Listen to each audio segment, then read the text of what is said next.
चलो स्वाध्याय 6.5 શરૂ કરીએ છીએ।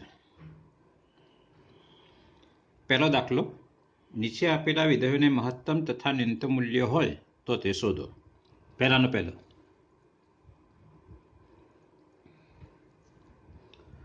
f of x બરાબર 2x - 1 નો whole square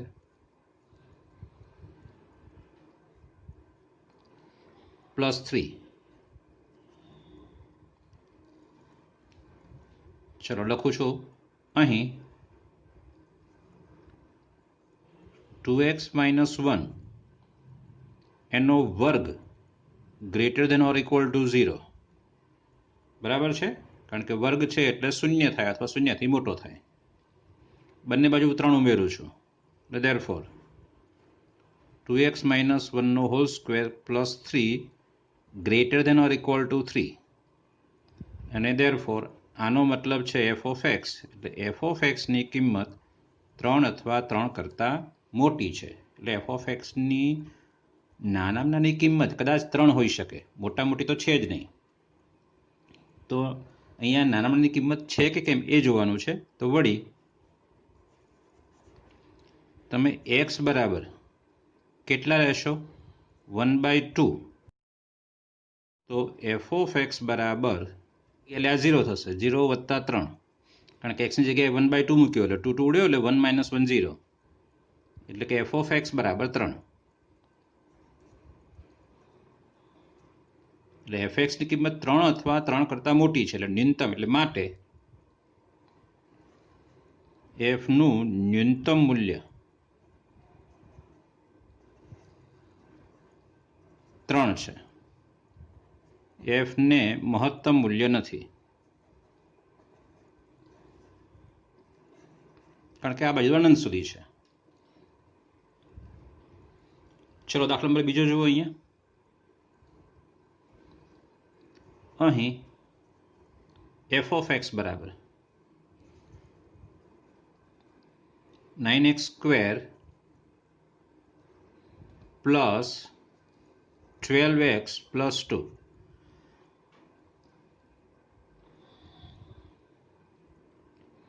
is equal to, અને પૂર્ણવર્ગ ત્રિપદી બનાવવાની છે આ રીતે, વર્ગવાળું હશે કે પછી માનાંક હોય તો જ આપણે મહત્તમ ન્યૂનતમ શોધી શકીશું।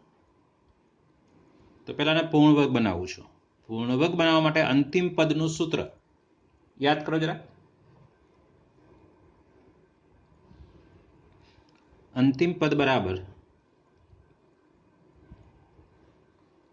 મધ્યમ પદનો વર્ગ ભાગ્યા 4 ગુણ્યા પ્રથમ પદ, એટલે બરાબર આવશે આપણી પાસે મધ્યમ પદનો સ્ક્વેર એટલે 144x², પ્રથમ પદ 4 ગુણ્યા 9x², x² જશે 9 ચોક 36, 36 દુ 72 દુ 144, એટલે 4 વધશે અહીંયા, એટલે અંતિમ પદ બરાબર 4। એટલે આપણે અહીંયા લખવાના છીએ 9x² પ્લસ 12x પ્લસ 4, પણ છે 2 એટલે -2, એટલે ઇઝ ઇક્વલ ટુ, આ થોડું તમારે સાઈડમાં લખવાનું, મેં વચ્ચે લખ્યું છે, એટલે આ થઈ પૂર્ણવર્ગ ત્રિપદી, એટલે એ થયો 3x પ્લસ 2 નો હોલ સ્ક્વેર -2। fx બરાબર આ પૂર્ણવર્ગ બની ગયો, જો આના જેવો વર્ગ થઈ ગયો। ચલો હવે શરૂ ક્યાંથી કરવાનું? આ વર્ગથી। વળી 3x પ્લસ 2 એનો whole square greater than or equal to 0 for every x belongs to r। ચલો બંને બાજુ 2 બાદ કરું છું, એટલે કે 3x પ્લસ 2 એનો whole square -2 greater than or equal to -2, પણ આ તો કોણ છે? f of x, એટલે therefore f of x greater than or equal to -2, એટલે f of x નું મૂલ્ય -2 અથવા એના કરતાં વધારે છે, એટલે ન્યૂનતમ મૂલ્ય -2 હોઈ શકે। તો નક્કી કરીએ આપણે કે ન્યૂનતમ મૂલ્ય છે કે કેમ। તો x બરાબર આ 0 બનાવવાનો છે, x બરાબર શું લઈશું? આને તમે 0 ધારશો તો -2/3, एक्स बराबर -2/3 लेता आ 0 થશે એટલે સીધો શું આવશે f of x બરાબર -2 એટલે માટે f નું ન્યૂનતમ મૂલ્ય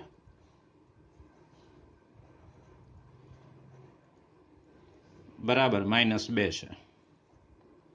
છે f ને મહત્તમ મૂલ્ય નથી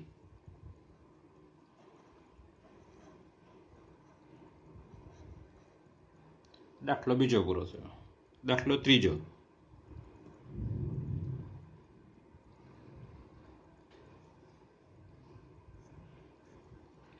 ત્રીજો દાખલો સરળ છે સીધો હું આ વિધેય આપણને આપેલું છે તો અહીંથી જ લઉં છું અહીં x - 1 નો whole square greater than or equal to 0 વર્ગવાળું પદ લઈ લેવાનું for every x belongs to r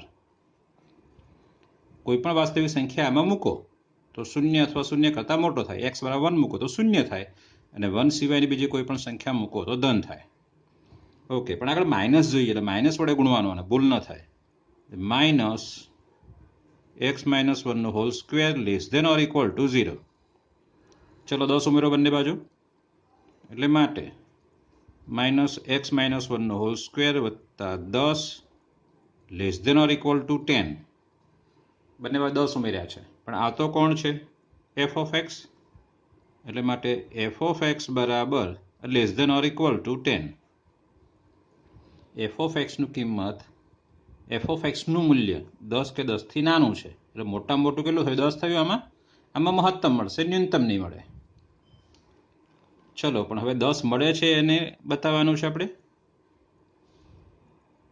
x બરાબર આ 0 ક્યારે થશે 1 તો અહીંયા 1 મૂકો એટલે 0 થશે 0 વત્તા 10 આપણી પાસે તો f of x બરાબર 10 એટલે માટે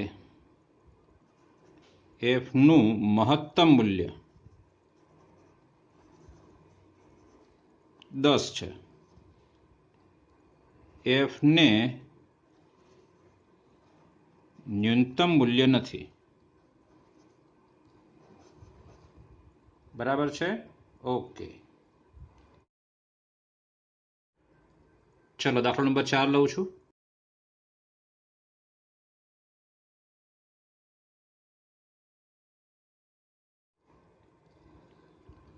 અહીં x belongs to r છે implies x belongs to -infinity થી +ઇન્ફિનિટી એટલે કે x ઘન belongs to -ઇન્ફિનિટી થી +ઇન્ફિનિટી આવશે ઘન માટે ઘન છે એટલા માટે એટલે કે x ઘન +1 belongs to એ પણ -અનંત થી -અનંત એટલે કે g of x belongs to -અનંત થી અનંત છે એટલે માટે g ને ન્યૂનતમ કે મહત્તમ મૂલ્ય નથી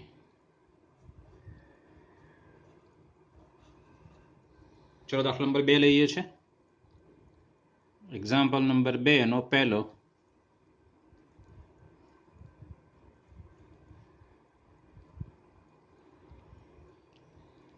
શું કહ્યું છે તે f of x બરાબર અહીં f of x બરાબર માનાંકમાં x + 2 - 1 છે અને અહીંયા x belongs to r x belongs to r એટલે વિધેયનો પ્રદેશ એ તમારે નક્કી કરી દેવાનો કોઈ અહીંયા મેક્સિમમ કેટલો પ્રદેશ લઈ શકાય તે x belongs to r છે ચલો માનાંક આવ્યો ને એટલા માટે વળી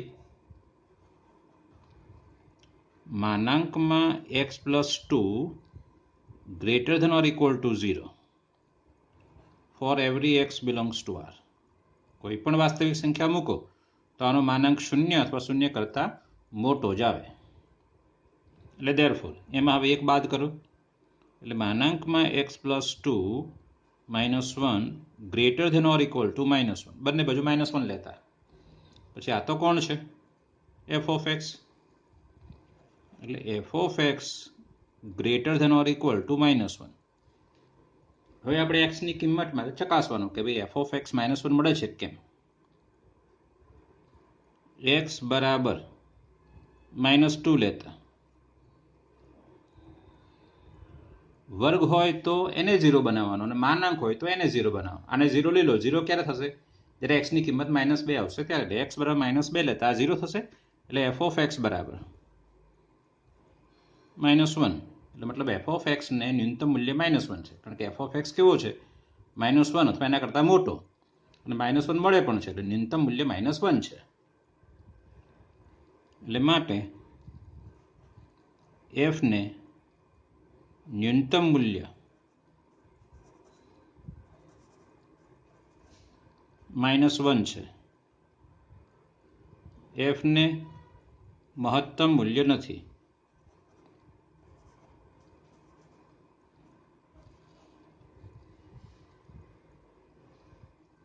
ચલો બીજો દાખલો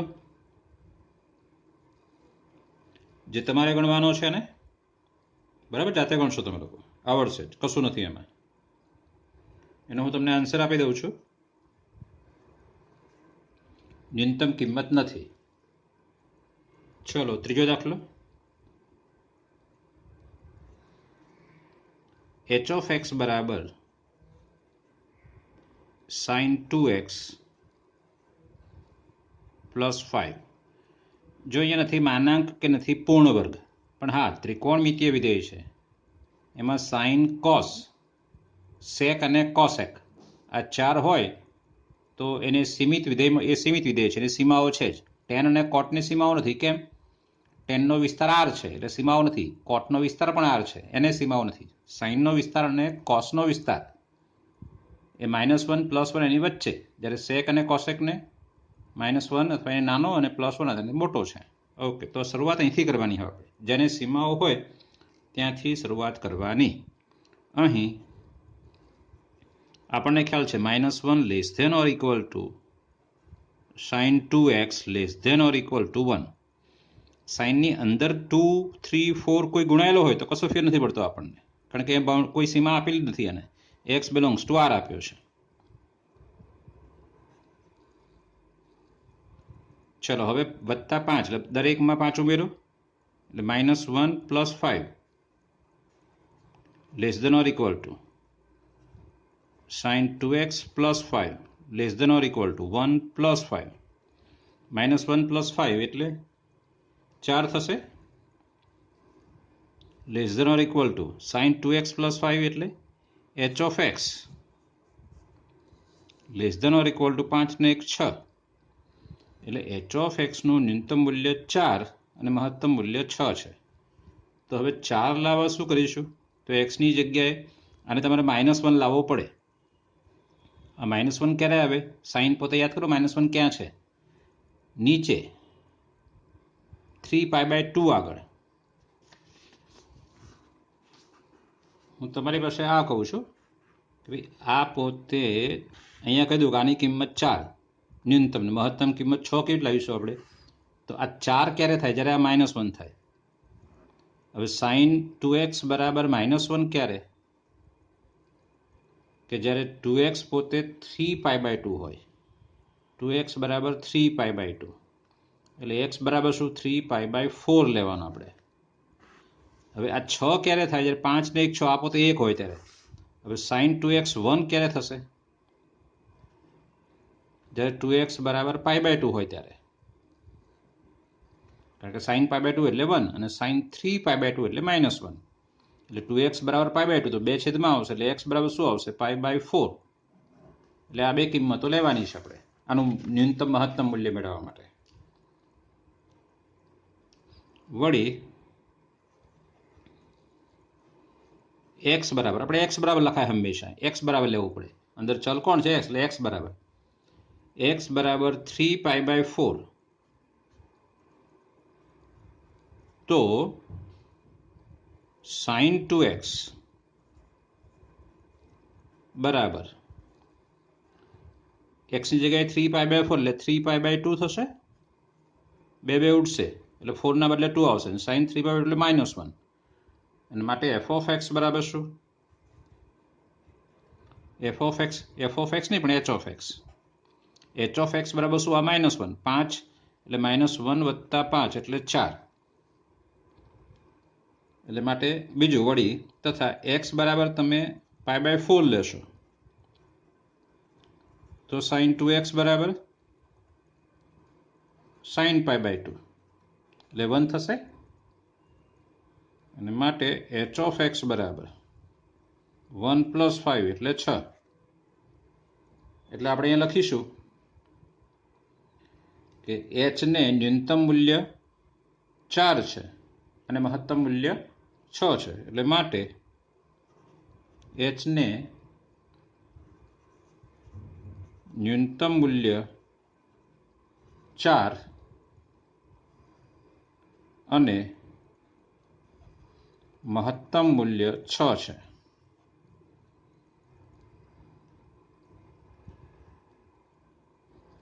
ચલો દાખલા નંબર 4 લઉં છું. અહીં એફ ઓફ એક્સ બરાબર માનાંકમાં sin 4x + 3 માનાંક પૂરો. ચલો sin 4x થી શરૂ કરવાનું. હવે -1 less than or equal to sin 4x less than or equal to 1 એમાં 3 ઉમેરવાનો. એટલે માટે 3 ઉમેરશું એટલે અહીંયા 2 થશે. Less than or equal to sin 4x less than or equal to અહીંયા 4 થશે. અહીંયા 3 ઉમેરવાનો રહી ગયો વચ્ચે. sin 4x + 3 less than or equal to આમાં 3 ઉમેરો એટલે 4 થશે. આનો હવે માનાંક એટલે therefore 2 less than or equal to માનાંકમાં sin 4x + 3 less than or equal to 4. આનો માનાંક કર્યો મેં પણ આ 2 થી 4માં ધનમાં જ છે આખું વિધેય. એટલે માનાંક પણ એનો એ જ આવશે. એટલે કે ફરીથી લખું તો 2 less than or equal to F of X less than or equal to 4. એટલે એફ ઓફ એક્સનું ન્યૂનતમ મૂલ્ય 2 હોઈ શકે અને મહત્તમ 4 હોઈ શકે. તો હવે 2 ને 4 મળે છે કેમ એ જોવાનું. તો બહુ સરળ છે. આ પોતે શું લાવવાના આપણે? -1 એટલે -1 વત્તા 3 એટલે 2 આવી ગયો. 4 લાવવા માટે આને 1 લાવવાના. હમણાં જે કર્યું તો આપણે એ રીતે. પણ હમણાં અહીંયા કેટલા હતા? 2. અહીંયા ભાગાકારમાં કેટલા છે? 4. એટલે 4 વડે ભાગવા પડશે. વળી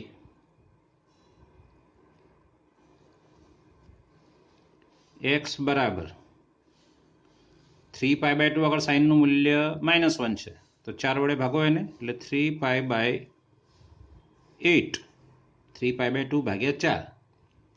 તો આ જે sin 4x છે એટલે કે sin 3π/2 થશે બરાબર -1. એટલે માટે એફ ઓફ એક્સ બરાબર કેટલા? -1 વત્તા 3 એટલે 2 એનો માનાંક 2 આવશે. અને એક્સ બરાબર π/8 લેશો તો sin 4x બરાબર sin π/2 π/8 એટલે 4 દુ 8 થાય ને π/2 ને sin π/2 એટલે 1. અહીંયા 1 આવશે. 3 ને 1 4. તો માટે એફ ઓફ એક્સ બરાબર કેટલા મળે છે? 4. એટલે આમ એફ ને ન્યૂનતમ મૂલ્ય 2 તથા એફ ને મહત્તમ મૂલ્ય 4 છે. દાખલા 2માં એક 5મો દાખલો છે એ લઈ લઈએ ભેગા ભેગો. 5મા દાખલામાં h ઓફ એક્સ બરાબર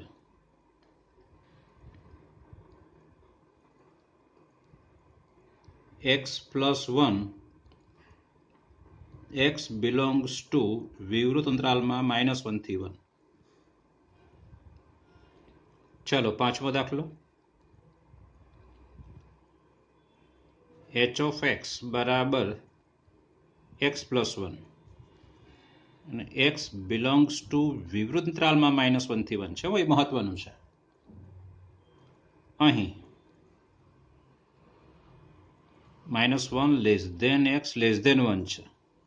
આપણે hx લાવવા માટે x પ્લસ 1 બનાવવાનું છે, એટલે દરેકમાં 1 ઉમેરું તો આ 0 less than x plus 1 less than 2, એટલે કે 0 લેસ દેન x પ્લસ 1 એટલે શું થાય? h of x less than 2 છે.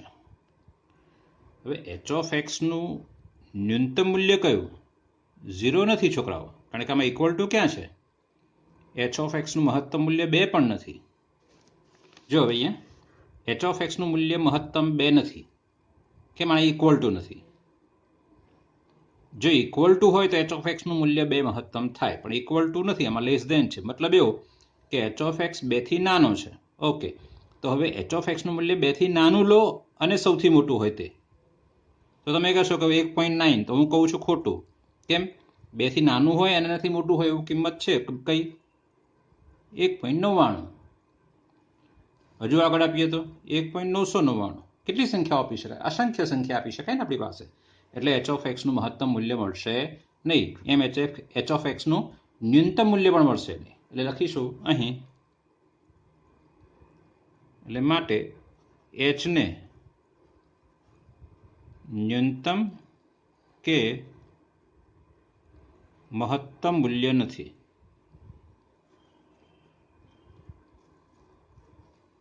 ચાલો મિત્રો, એક નવો પોઈન્ટ છે, મજાનો પોઈન્ટ છે, સમજવાનો છે.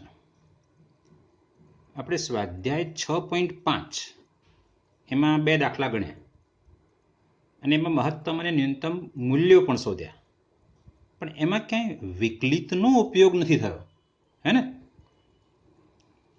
આપણે જે ગણિત સમજ્યા છીએ આગળના ધોરણમાં, એનો ઉપયોગ કરીને આપણે મહત્તમ ન્યૂનતમ મૂલ્ય શોધ્યા છે. હવે મહત્તમ ન્યૂનતમ મૂલ્ય શોધવામાં વિકલિતનો ઉપયોગ કેવી રીતે થાય છે એ આપણે શીખીએ છીએ. જો મેં અહીંયા આલેખ દોર્યો છે, શરૂઆતથી અહીંયા જોઉં તો હું એ તરફ આવું તો x વધે છે, આ રીતે x જાય છે, પણ સામે y ઘટે છે, એટલે f ઓફ x ઘટે છે. આ y અથવા f ઓફ x છે અને આ x છે. હું આ x ને આમ લઈ જઈશ, મતલબ આના પર આલેખ પર આમ આવશો તો તમે જોઈ શકાય છે કે ભાઈ f નું મૂલ્ય ઘટે છે.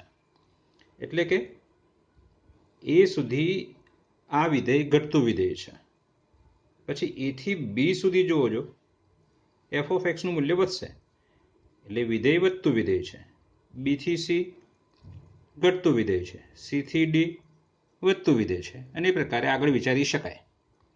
સારું, ચલો ફરથી હવે તમે અહીંયાથી એ સુધી આવો છો તો વિધેય ઘટતું વિધેય છે, પણ એથી આગળ વધો એટલે વિધેય પોતાની વર્તણૂક બદલે છે અને વધતું વિધેય છે. એટલે કયા બિંદુએ વળાંક આવ્યો એની વર્તણૂકમાં? તો એ બિંદુએ. તો એ બિંદુને એ વિધેયનું નિર્ણાયક બિંદુ કહેવાનું છે. એ પ્રકારે બી બિંદુ, પહેલા વધતું વિધેય હતું પણ બી બિંદુ આવ્યું એના પછી એ ઘટતું વિધેય બની ગયું, એટલે બીને પણ આપણે નિર્ણાયક બિંદુ કહેવાનું છે. એ પ્રકારે સી પણ નિર્ણાયક બિંદુ છે અને ડી પણ નિર્ણાયક બિંદુઓ છે. જો લખીએ છીએ અહીં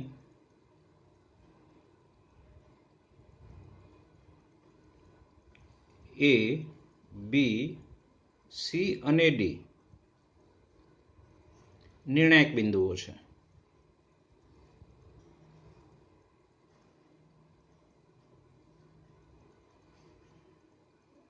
હું એક અંતરાલ લઉં છું અને એક ચોક્કસ બિંદુ આગળ.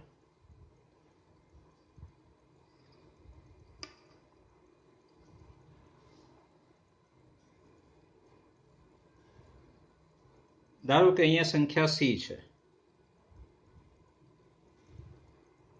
હું સીની આજુબાજુ આટલો એક અંતરાલ લઉં છું અને બંને બાજુ લંબાઈ સરખી રાખું છું, મતલબ આ લંબાઈ ને આ લાવે, સીની જમણી બાજુએ, સીની ડાબી બાજુએ. ધારો કે આ લંબાઈ h છે, તો આ સંખ્યા કઈ થશે? સી પ્લસ h, અને આ સંખ્યા કઈ બનશે? સી માઇનસ એચ, બરાબર છે. હવે આ અંતરાલમાં કઈ સંખ્યા આગળ વિધેયને મહત્તમ મૂલ્ય છે? તો તમે કહેશો સી આગળ. કેમ? કારણ કે સી આગળ એફ ઓફ એક્સનું મૂલ્ય અહીંયા બતાવશે. આ એફ ઓફ સી છે. આ બિંદુ લેશો તો એ સંખ્યા આગળ તો એનાથી ઓછું નાનું મળશે, હે ને? અહીંયા મળશે. આ સંખ્યા લેશો તો જમણી બાજુએ આ સંખ્યા લઉં છું હું, તો તમે જોઈ શકો છો કે એનું મૂલ્ય અહીંયા મળશે મને. એફ ઓફ સી થી નીચે જ આવશે, નાના જ મૂલ્યો આવશે. એટલે આટલેથી આટલા અંતરાલમાં વિધેયનું સૌથી વધારે મૂલ્ય કઈ સંખ્યા આગળ છે? સી આગળ. તો અહીંયા આટલા સ્થાન પૂરતા આટલા અંતરાલમાં એફ ઓફ સી વિધેયનું મહત્તમ મૂલ્ય છે. ફરીથી આ અંતરાલમાં એફ ઓફ સી કેવું છે? વિધેયનું મહત્તમ મૂલ્ય. એક્સ બરાબર સી આગળ એ કેવું તો કહી શકાય કે એક્સ બરાબર સી આગળ વિધેય એફ ને મહત્તમ મૂલ્ય છે. અને કેટલું છે? એફ ઓફ સી જેટલું. એને સ્થાનીય મહત્તમ કહેવાય છે. કારણ શું? કે એના સ્થાન પૂરતું મહત્તમ છે. એનાથી મહત્તમ આપણને ડી આગળ દેખાય છે. એટલે આખા વિધેયનું મહત્તમ મૂલ્ય નથી, એના સ્થાન પૂરતું. એ જે આટલો અંતરાલ લીધો એટલા અંતરાલમાં સૌથી મોટો એફ ઓફ સી છે, એટલે સ્થાનીય મહત્તમ કહેવાય છે. તો અહીંયા શું આવશે? સ્થાનીય ન્યૂનતમ. આટલેથી આટલો અંતરાલ લેશો તમે તો સી આગળ સ્થાનીય ન્યૂનતમ, કારણ કે એ અંતરાલમાં સૌથી ઓછામાં ઓછું મૂલ્ય સી આગળ હશે, હે ને? તો એને સ્થાનીય ન્યૂનતમ મૂલ્ય કહેવાય છે. અહીંયા તો સ્થાનીય મહત્તમ મૂલ્ય આવશે.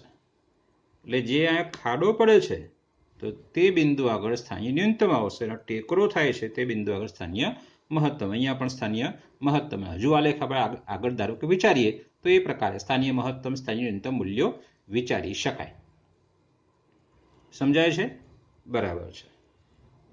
મહત્તમ ન્યૂનતમ મૂલ્યમાં આપણે બે પ્રકારના મહત્તમ ન્યૂનતમ મૂલ્ય શોધવાના છે. એક સ્થાનીય મહત્તમ, સ્થાનીય ન્યૂનતમ, અને બીજું છે વૈશ્વિક મહત્તમ, વૈશ્વિક ન્યૂનતમ. તો વૈશ્વિક મહત્તમ અને વૈશ્વિક ન્યૂનતમ શું છે? તો આપણે અહીંયા જોયું કે બી આગળ સ્થાનીય મહત્તમ છે, ડી આગળ સ્થાનીય મહત્તમ છે.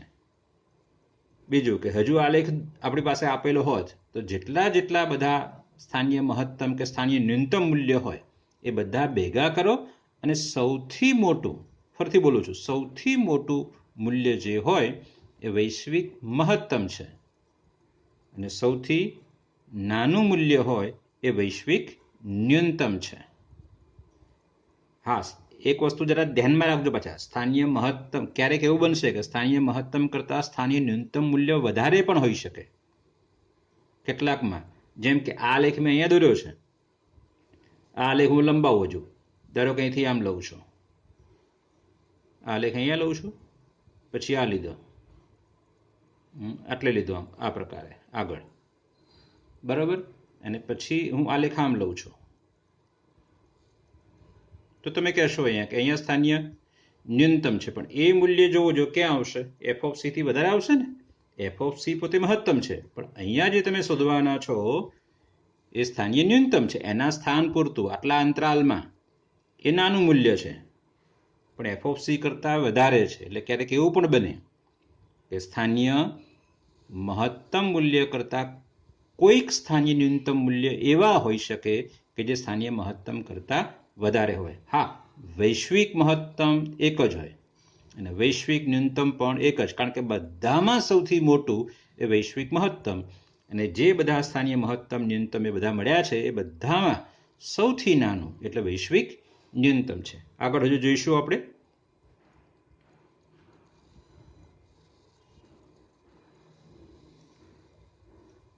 ધારો કે h ગ્રેટર ધેન 0 છે. જો પ્રત્યેક x belongs to c minus h થી c પ્લસ h માટે f of c less than F of X, તો એફ ને એક્સ બરાબર સી આગળ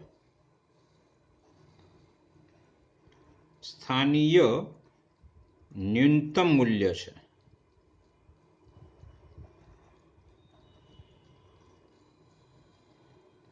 અને તે મૂલ્ય તે એફ ઓફ સી છે. એ પ્રકારે તમે સ્થાનીય મહત્તમ માટે પણ લખી શકો. જો for every x belongs to c minus h થી c plus h માટે f of c greater than f of x, આ અંતરાલમાં આવેલા બધા x માટે જો f of c નું મૂલ્ય f of x કરતા વધારે હોય તો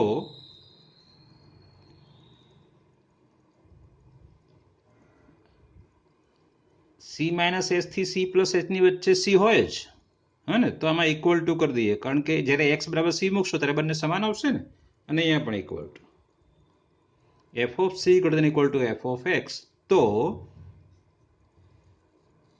f ને x બરાબર c આગળ સ્થાનીય મહત્તમ મૂલ્ય છે.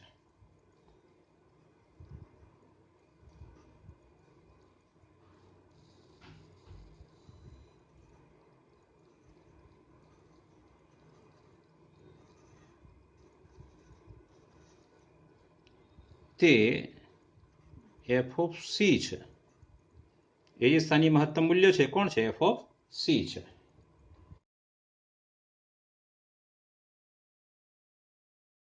ચલો હવે અહીંયા જુઓ, આ વિધેય વધતું વિધેય છે, તો આપણે આગળ સ્વાધ્યાય 6.2 જોઈ ગયા કે વિધેય વધતું વિધેય ક્યારે થાય? જ્યારે f dash x greater than 0 હોય. બરાબર છે? એટલે અહીંયા જે તમે કિંમતો લેવાના છો એ બધી જ કિંમતો એટલે f dash x greater than 0 મળશે. આ ઘટતું વિધેય છે, તો ત્યાં આપણને ખબર છે કે ઘટતું વિધેય હોય તો ત્યાં f ડેશ એક્સ શું થશે? Less than 0. એટલે અહીંયા આવશે f dash x less than 0. ને આ બિંદુ આગળ તો ત્યાં f ડેશ એક્સ બરાબર 0 હશે. અહીંયા ધન છે, અહીંયા ઋણ છે, એની વચ્ચે અહીંયા f ડેશ એક્સ 0 જ હોય ને. આ ધન હતું ને પછી અહીંયા ઋણ થાય છે, તો વચ્ચે 0 થશે જ. અને આમે આપણને ખબર છે કે આ બિંદુએ તમે સ્પર્શક દોરો તો કેવો સ્પર્શક હશે? આડો. અને f ડેશ એક્સ એટલે શું? વિધેયનો ઢાળ. ખબર છે આપણને. એ બિંદુએ દોરેલા સ્પર્શકનો ઢાળ ને ત્યાં આડી રેખા દોરો છો તો પછીનો ઢાળ કેટલો? 0. અને અહીંયા આડી રેખા જ આવશે ને. જો અહીંયા પણ આડી રેખા આવશે. એટલે આ f dash x less than 0 છે, તો અહીંયા શું થશે? f ડેશ એક્સ બરાબર 0 આ બિંદુ આગળ. અને પછી અહીંયા શું થશે?